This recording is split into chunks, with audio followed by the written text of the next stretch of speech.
How's it guys, and welcome to Zuluk Fishing. Well, for you guys that have been following the channel for some time now, you'll remember I had a Tackle Tuesday. Well, I changed my upload schedule. I used to upload Tuesdays and Thursdays. Every other Tuesday there would be a Tackle Tuesday where I will talk about some tackle tips, traces, rods, gear, everything tips, fishing tip related.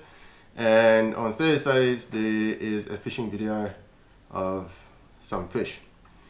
But changing my schedule to a Wednesday, uploading every week just a fishing video, it was quite difficult for me to work in a Tackle Tuesday. So I introduced to you Mombak Monday. So welcome to the very first Mombak Monday.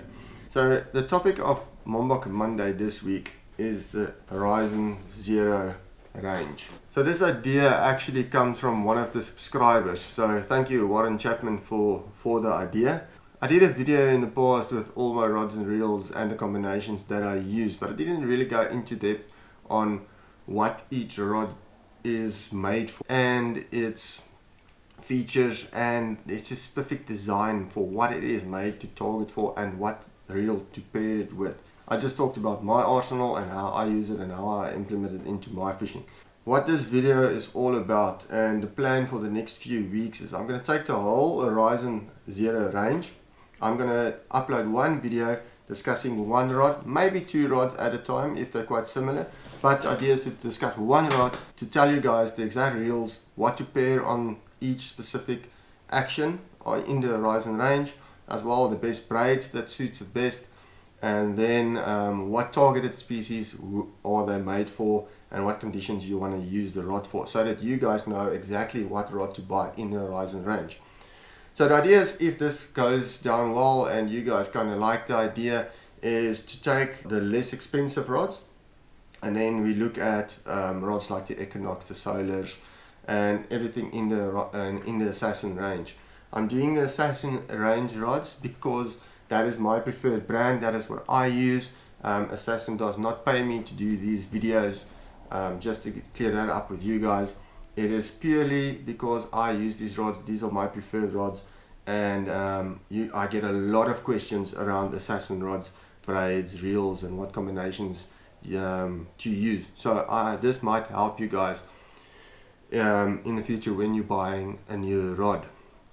So we're going to start off with the Horizon Medium. So we're going to start off with the lightest rod in the Horizon range, and then we're going to work our way up all the way to the XXH.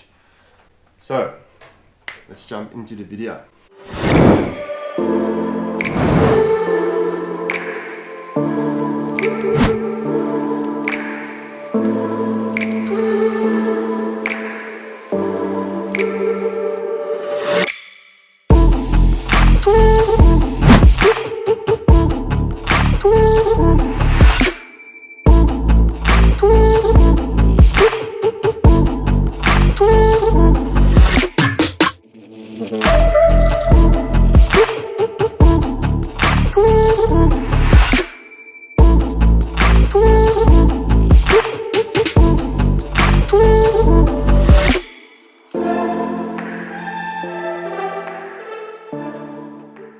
Okay, let's start off with the bag.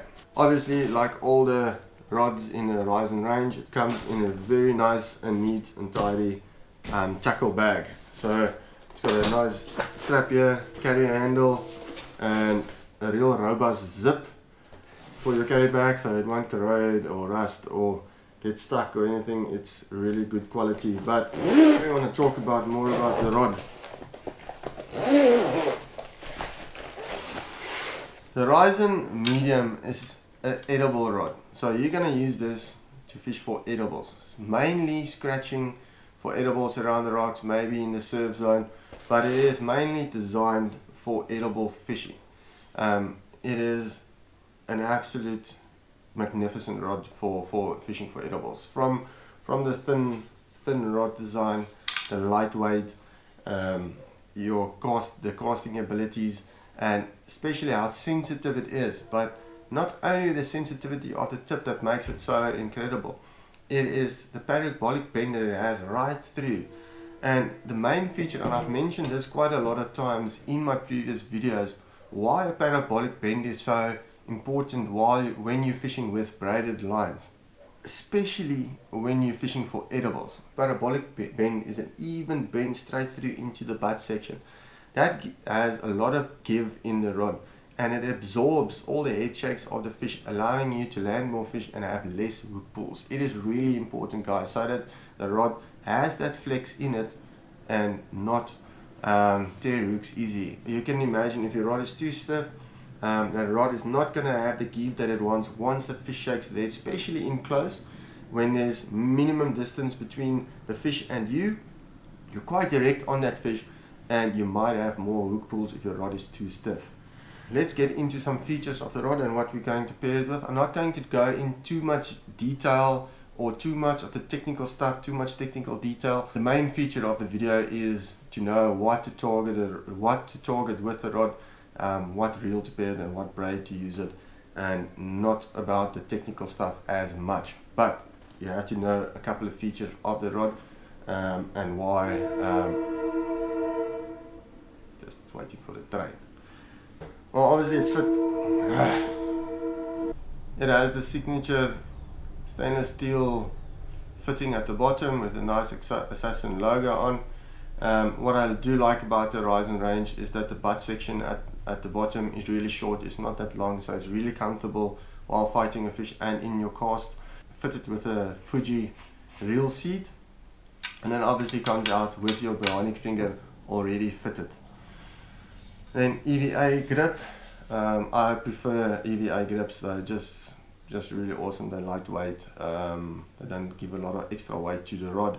They don't get slippery, and when they're dirty you just wash them off. And what I like about it as well, if your rod is a little bit too thick for your hand grip, you can sand it thinner, or you can sand it in a triangular shape. Maybe if you guys want to see how you do that, let me know in the comment section and I can show you how to shape your rod in a triangular. It fits really awesome in your hand while you're fighting a fish, as well in the cast. It's like a thin. Each Horizon in the range has a different color. So the Horizon medium is like a dark green, bottle green color. I don't know, the ladies will know more what you call this color. Men know blue, white, black, red, orange, green, and that's it. We don't know all the things in between, indigo and whatever. But anyway, it is fitted with anti-tangle or tangle-free Fuji guides, and it has the SIC inserts. So the SIC inserts are designed to have less friction on your braid, making your braid to last longer. That's in really short why it is fitted with the SIC inserts.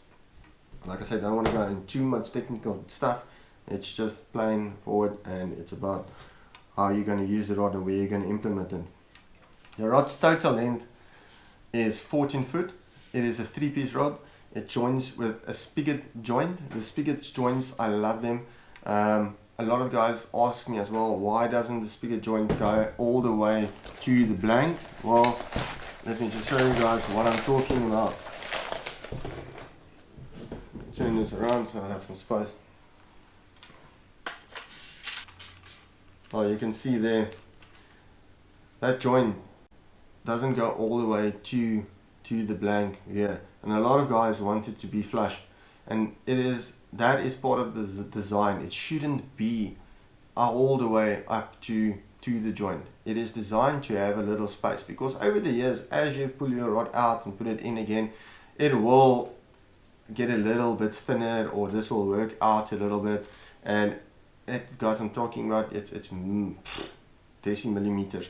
It will move closer, and this allows the rod to never have a wobble in it. With the previous rods that we had with normal joints, male female joints, you'd hear a little clicking sound if you shake the rod. Now the spigot joints, that won't happen. Your rod will just always fit nice and stiff, nice and tight, and it's easy removal. A tip for you guys, if your rod is stuck and you can't get it out, just take a little bit of ice, put it on the rod, pack it over the joint, and wait for about 5 minutes, and just keep it straight and pull it out nice and easy. I've never had a problem with it. So like I said, it is a 14-foot rod, 3-piece with spigot joints.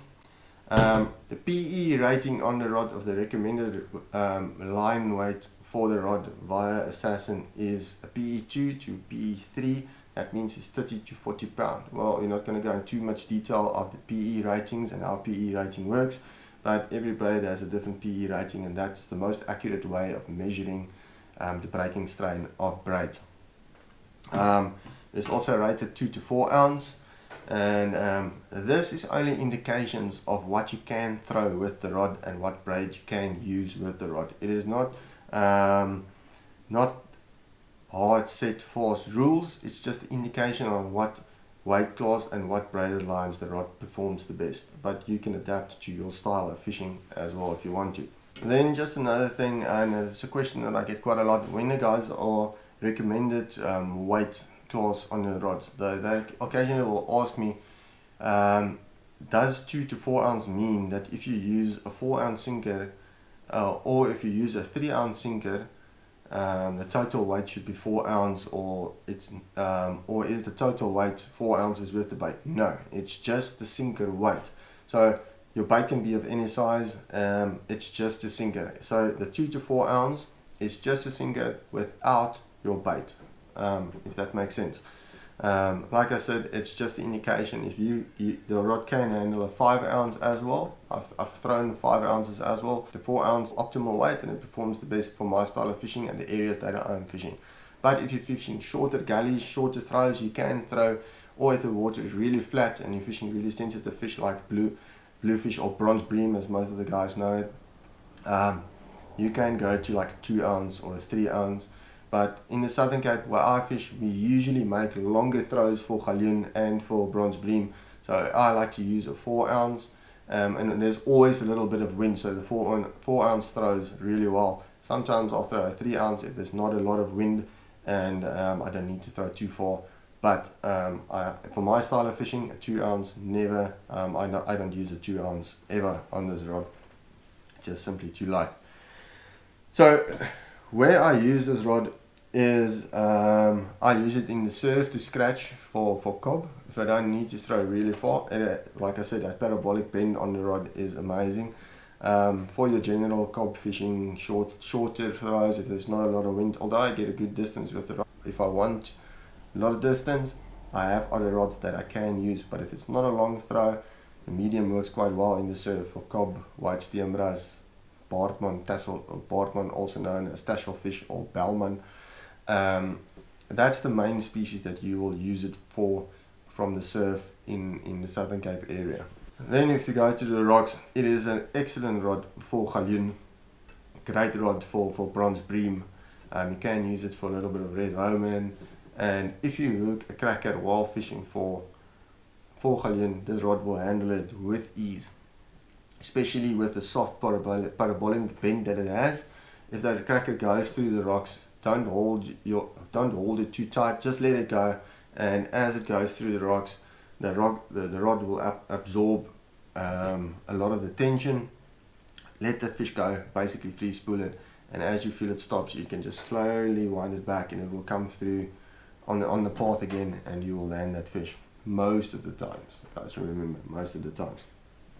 So the reel that I use on my Horizon medium is either a 8000 twin power or a 10,000 twin power, or I just use my 10,000 with either the 8000 spool or a 10,000 spool, or sometimes even the 14,000 spool. But like I said, this is my preferred tackle. I like to use Shimano's. A lot of you guys will be Daiwa fans or Pen fans or Kuma fans or whatever reel you prefer.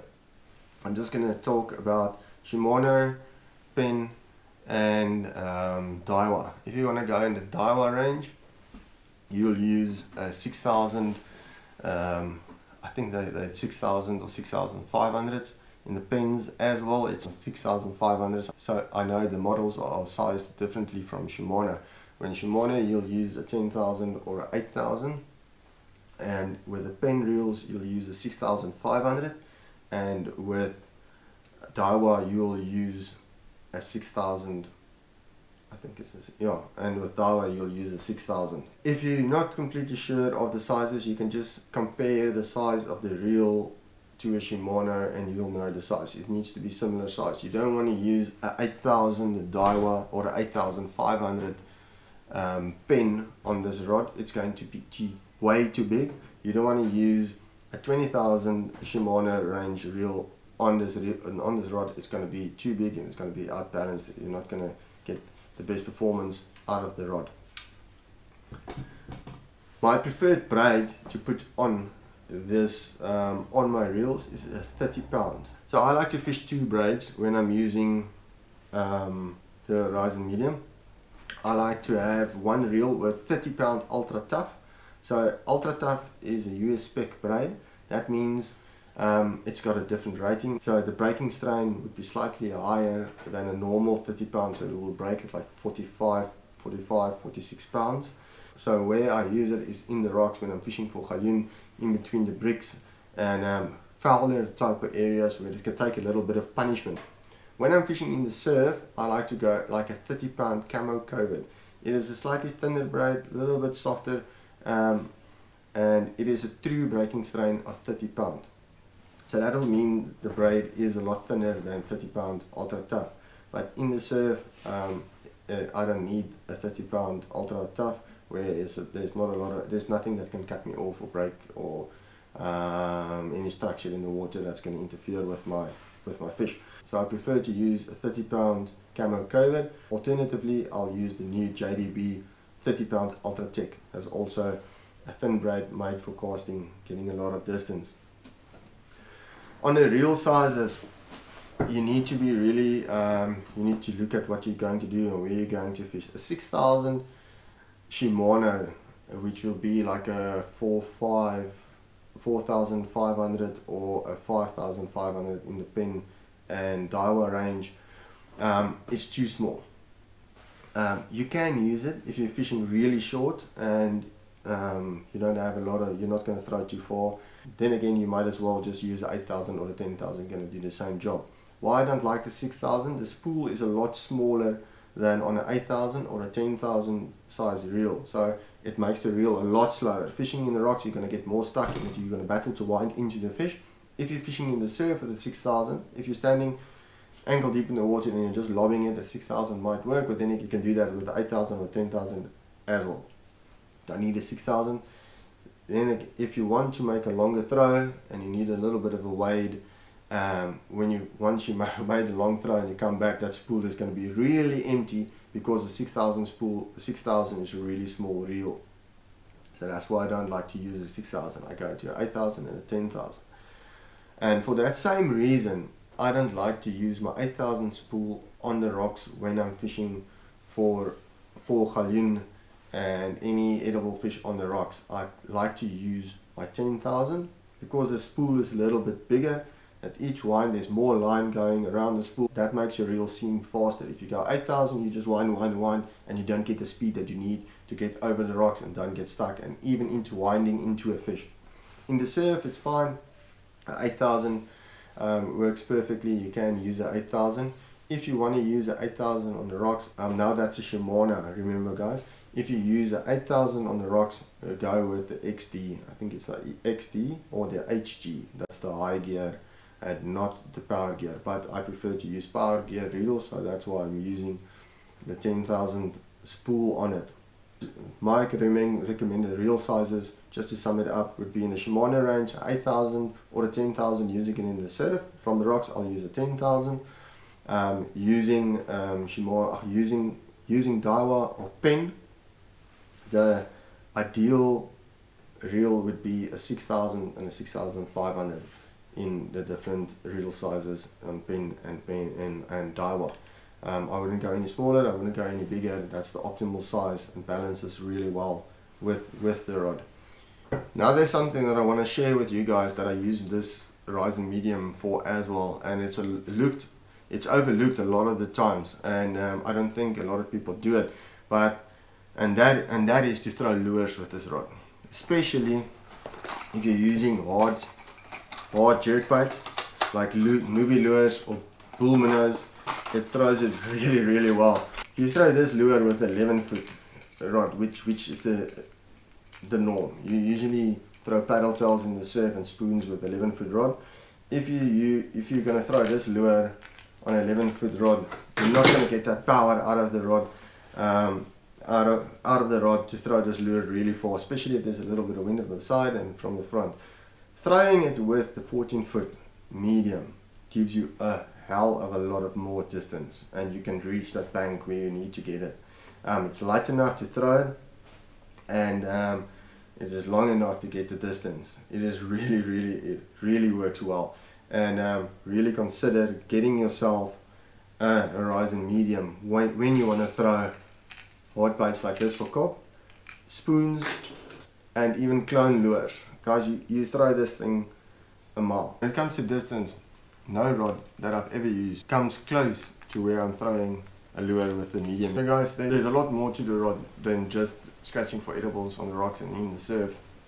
It is a really great rod to use for lures as well, and to get a lot of distance. Like I said, it is a really great edible rod, and it is specifically designed for edible fishing.